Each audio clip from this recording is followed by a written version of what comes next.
Welcome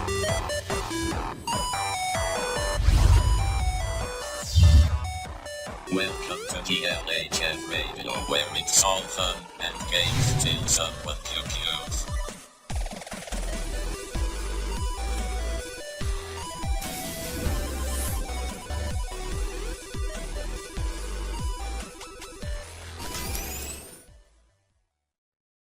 So let's get on to this. Let's talk about some Mad Max. Ooh. We're talking about some Mad Max Fury Road. Ooh. So as stated last week by Evan here, Mad Max, all in all, was a better movie than Age of Ultron. And I wasn't expecting it. And you weren't expecting it. After seeing both and having some time to think about it, I completely agree. Dude, Age of Ultron was good. Yeah, exactly. Once again, because we said this before, we are not saying Age of Ultron was a bad movie. Age of Ultron was a great movie.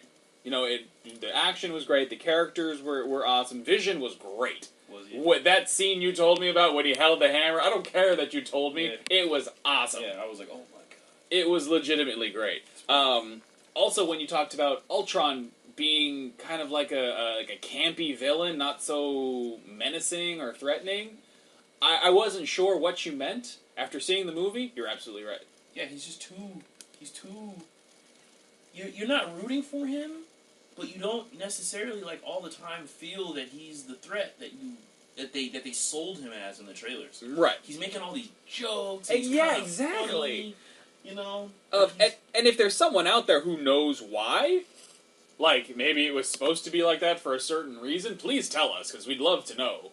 But I did not like Ultron as a villain. Yeah, me neither. I liked him. It's just he wasn't good. I think I said this last week. I don't think Marvel has hit the quintessential villain yet in a film. I think they've gotten close. I'm trying to think of all the villains. I think they've gotten close. Ronan was close. I say Ronan was a really good one. Ronan was close. But my gripe with Ronan, right, is they beat him with the dance. That's true. You know, he got beat with the Running Man. Yeah, and he was like, what? And then, murder-related, or right. whatever they did to him. And I could go on and on and on with of course, other villains. of course. It's just like, they have some decent villains, but nobody has ever just been like, yeah. He's so evil. Yeah, I'll give you that. Like, I've never got that. I will agree with you, good sir. So we're seeing Mad Max. We're watching Fury Road, and one thing that stood out to me right off the bat is that, for anyone listening that hasn't seen it, spoilers, of course. Oh, you already know. Yeah, you already know. You're listening to the show, you know we spoil things. Mm-hmm. Tom Hardy, the guy who played Max, not a lot of speaking roles at all. No, not at all. Lines, not roles. I can't think of more than 10 times he actually spoke. Well, maybe, but not really. Aside from, and I'm not counting like grunting or like motioning or something like that. Yeah.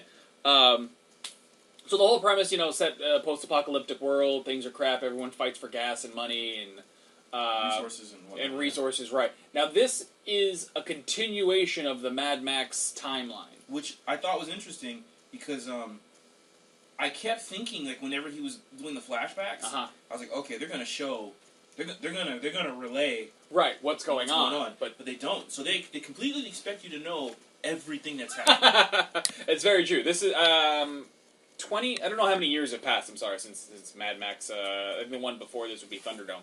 Mm-hmm. So this is a continuation of the time. We meet up with Max hanging out on a cliff. But he's like, it's weird because he's monologuing kind of, and he's kind of. They make him at that point seem really crazy. He seems pretty out of his head. Yeah.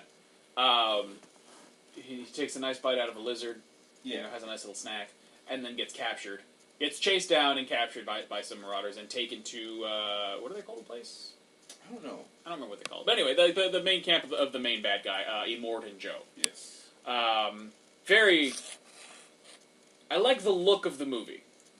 Man, one of the things, excuse me, that I had to give it to him for is every time I saw a vehicle in that film, Mhm. my first thought was, that shit is ridiculous, and Yes. it serves no function.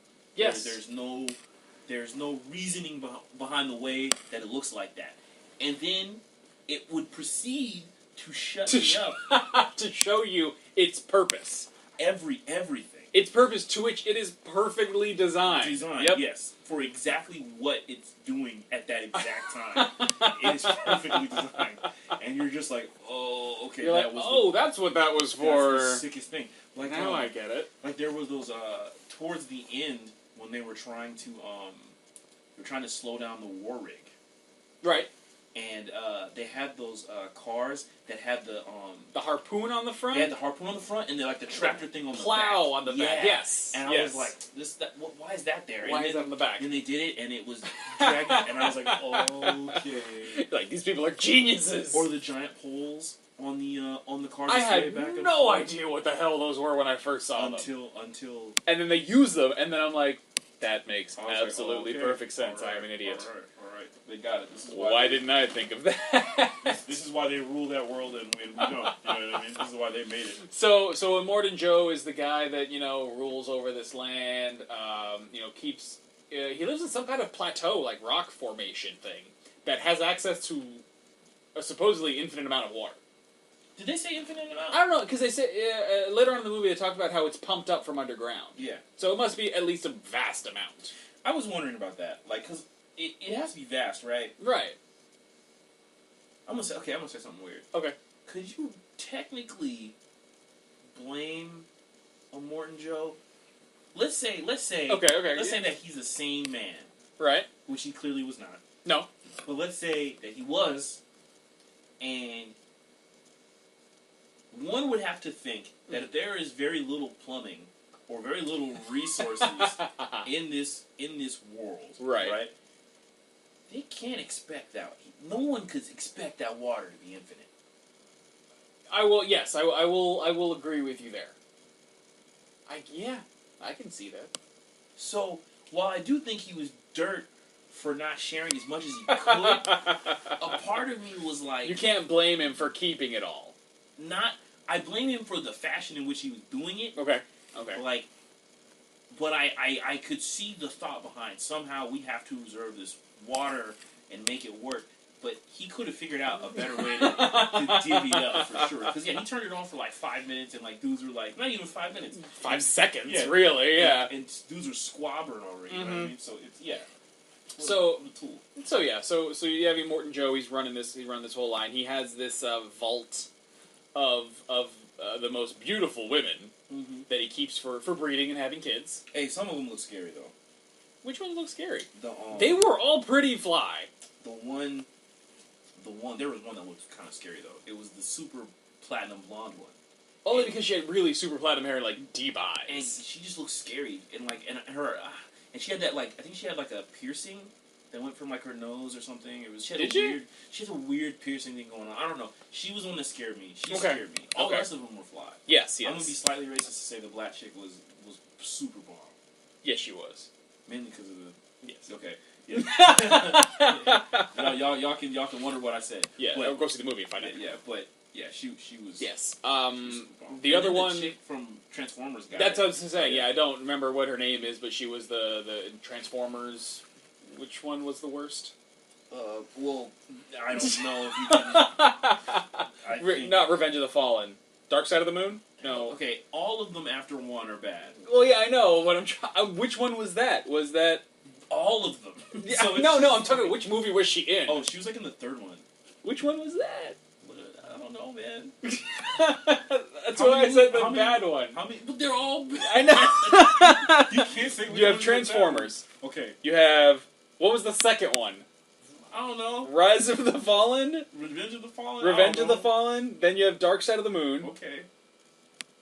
Is the Dinobots one the fourth one? I don't even know what it's called. I just know it's Transformers 4 Dinobots. with Mark Wahlberg. With Mark Wahlberg. That's all I know about it. I've literally only watched that movie on YouTube. Really?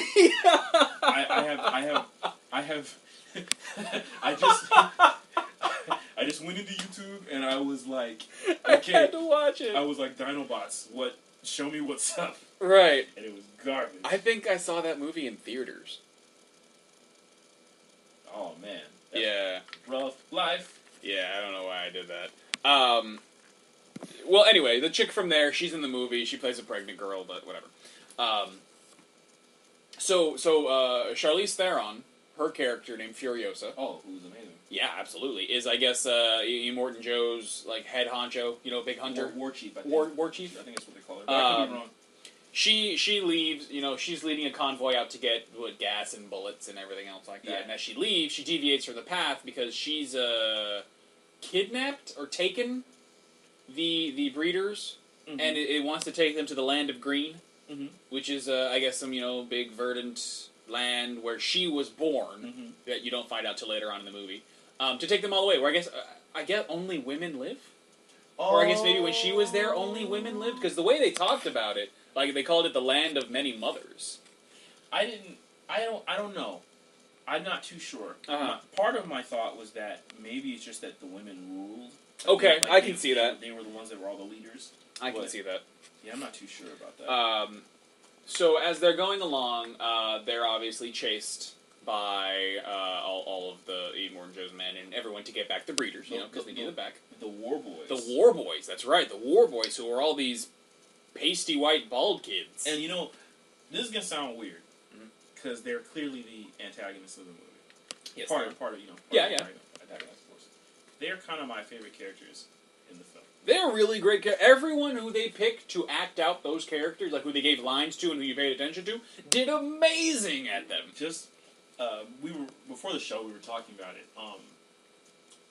Both of one of our favorite scenes is so the War Boys kind of believe they're all sick for some reason. Like Right. they're all like sick. So it appears that they don't live long, and if they do live long, there's usually some sort of contraption on them that's helping them helps them keep breathing. Right, or right, something yep. like that. And I don't know if it's because of inbred or whatever, but they don't live long. Nope. So they kind of have this mentality where they're all ready to die, Mm-hmm. and they believe they go to Valhalla. Yeah, they're all really big in Norse mythology, Yeah. Norse mythology. Yeah. So I wonder where that came from. the only thing I can think of is that it's something that Immortan Joe set them Yeah, up, okay. So one of the cooler scenes is in the start of the movie. Mhm. They're chasing. No, they're not chasing Furiosa. They're fighting off buzzards. they're fighting off the buzzards. Right. Who are like And- pirates of the pirates, but Yeah. anyway. And one of the buzzards shoots one of the War Boys in like the head and chest. He has a crossbow and he gets shot in the head, like through an eye, I think, and out the back of his head. Yeah. And then another one like in the chest Yeah. and the shoulder or something like that. Yeah. He's dead. Yeah, he's gonna die. He's clearly going to There's die. an arrow in his head, yes. And one of the weapons that they have are these long sticks that have like grenades or Mhm. explosives on the end of them. And what they'll do is they'll jam them into the side of the vehicle. Right, try to, right. The break them wheels down. or get it through a window. Yeah, absolutely. And this guy who has an arrow in his head and his chest and is dying. All of a sudden, I think, does he say witness or does somebody else say? No, I think he says no. Someone else. He said it. gets up and someone says witness. Yeah, everyone says witness. Right. Witness. And everyone then- starts losing their damn mind. Yeah, everybody starts getting hyped, and it's because this guy is basically going to suicide himself into one of the buzzard vehicles. Yep. With the two explosive rods. Yep, to go to And it's Valhalla. It's such a sick scene the way Yep. that it's done because you're like, what? This dude, what's he gonna do? Mhm. But the funny thing to me about it is they have that thing where they want to dye shiny in chrome. Yeah. So they spray paint their mouths. Yeah. Chrome. With chrome. But when you first see it, my initial thought was, oh, he's taking some sort of super crazy Super adrenaline drug. Post-apocalyptic world drug. Yeah, it's gonna make him do he's super strong now for 5 seconds. Before his heart explodes. Yeah. And then when they get to the scene later where it's all where they explain that it's just paint, I Yeah. was like, oh. You're all depressed. You're Yeah. like, oh, It was okay. cooler a little bit ago. Now, I want someone who's listening who knows a little bit of Norse mythology to tell us if that's part of it, like the whole, I don't know. like maybe put some gold in your mouth or something like that, or silver, or to get into Valhalla. Like, I'm curious. I'm curious to see if that's actually in Norse mythology. Yeah, man, I wonder. I have the dirty feeling that it's not. Probably not. But someone out there, please tell us. There's got to be someone listening who knows Norse mythology. great scenes, like, all around. It was a really great movie. Like, character development-wise, story, like, I was engaged the entire time watching Mad Max. It's a roller coaster, man. Like, the movie doesn't really stop. No, you are pretty much going for all 2 hours. I think 2 hours, 2 minutes or something like that. But you are really going for that whole time. Yeah, man, it doesn't stop. Which really caught me off guard, because I was like, yo, I need a break. Yeah. But it doesn't stop. It just keeps going. Yeah, man, fantastic film. Another really great scene, actually, that we didn't talk about is when Max is still tied to Nux. Yep. And Nux is knocked out, and he has that quick fight with Furiosa. Furiosa, okay, yes. And then Nux wakes up. That's and right. They're all fighting over the gun. That's such a good scene. That's a really good scene. That is a fantastic scene, because up until then, Nux is a war boy who ends up joining Mad Max and Furiosa and their whole gang to kind of run away together. But we're introduced to him because he's using Mad Max as they call it, a blood bag. Basically, someone for a blood transfusion because he's sick, and so he needs fresh blood. And actually, that's another good example of how crazy the war boys are about dying on the field. He wasn't supposed to go. That's right. And he's so insistent on going out on the battlefield, per se, that he drags his blood bag. That's right. And they strap him to his car. Yeah. So he can go fight. Actually, you know what? Can we talk about the coolest thing in that movie? We sure can. I already know you know what the coolest thing in that movie is. I'm gonna look at you for 5 seconds. Like this. The coolest thing in the movie? There were so many. You're gonna have to elaborate. I'm gonna do this. And then I'm gonna... Oh my god, you're right! So part of this war party from Immortan Joe's camp, part of this war party is some vehicle that is essentially an engine strapped to Hold on. Before you get there, we gotta lead up to it. Okay. So, because you're right. Yes. Okay. But there's also the drum one too. That's right. It's a dump truck, or it looks like it's got the bed of a dump truck with 6 guys playing drums. That's all this vehicle is for. And it's all there for, like, motivation, you know? Yeah, like that's it. Like, the guy... And you know what's funny? I think that's back in Norse mythology, too. You'd have the guy on the boat hitting the drum for people to row to. That's also, like, in, like... A lot of other... slavery, all that jazz, too. So, maybe not. All right, I backtrack on that. But anyway, so you have this drum truck. I guess we could call it the drum truck. But then you have this engine strapped to literally a wall of speakers. It's a mountain of speakers. And then in front of the speakers, you have a crazy dude suspended by bungee cords playing a guitar that is also a flamethrower. And that's all he does, is while they're driving and going, he's just going crazy on this guitar. And it is amazing. It's one of those things, too, where, like, every time I want to laugh, but it's so cool. I can't really, like, I'm laughing, but I'm not. And what's funny is that when I didn't notice him at first, or when I didn't see him, and everyone was driving along, like, I heard the drums, because you see the drums first. You see that pretty well, and you're like, oh, right, it's the drums. But I kept hearing guitar playing, and I'm thinking it's just background music. No. And I'm just like, oh, cool, like a guitar riff for this car chase scene. And then, like, they get into action, where things are going, and music's talking, and I'm like, why do they still have this guitar track playing? It's because that's it. And because there's a dude playing a guitar. Yeah, man. That guy was MVP of that movie. Because they showed him so many times. And there was that one part where, like, the party was asleep. And And as soon as it was like, oh, you know, there they are. He had to get the guitar. He woke up and was already playing. Start playing. Yeah, I was like, oh. And towards the end, towards the final fight scenes and everything else like that, when Max gets on that vehicle and, like, takes off the wraps and everything he had on his head, like, he's just all messed up. Mm-hmm. Like, that guy's only purpose in life is to be bungee strapped to this place, to this vehicle, and play guitar. Mm-hmm, mm-hmm. Like, that's it. That's awesome. I mean, hey, man, I don't think it's a bad job. I think it's great. So in the end, the group makes it to Furiosa's old, gang of women. They find out that the land of green is gone, just because the earth, at this point is just so polluted that their once green lush land is now crap. So they can't live there anymore. So they decide to double back because obviously everyone is chasing them, and they decide to double back to go back to Immortan Joe's place because there's no one there to guard it anymore because everyone's chasing after them. The final battle ensues. They get there, they block off everyone else from chasing them back, and they kind of get back and take over the city. Not forcefully, but they bring back the dead body of Immortan Joe, and everyone's very happy. And then they kind of make everyone, good vibes. They release water so everyone can have fresh water, and I like how the movie ended. Me too. I like how the movie ended. It ends with Furiosa and the remaining girls, going up to be safe, and then Max actually leaving. Yeah, it was just like it was another story. And just another notch in his hat, feather in his cap. I like that. I like that ending a lot too. Yep. Yeah. All in all, I will agree with you that I think Mad Max overall was a better movie than the Avengers. And it caught me off guard, man. Like I said, I wasn't expecting that at all. It really did. Both great movies though.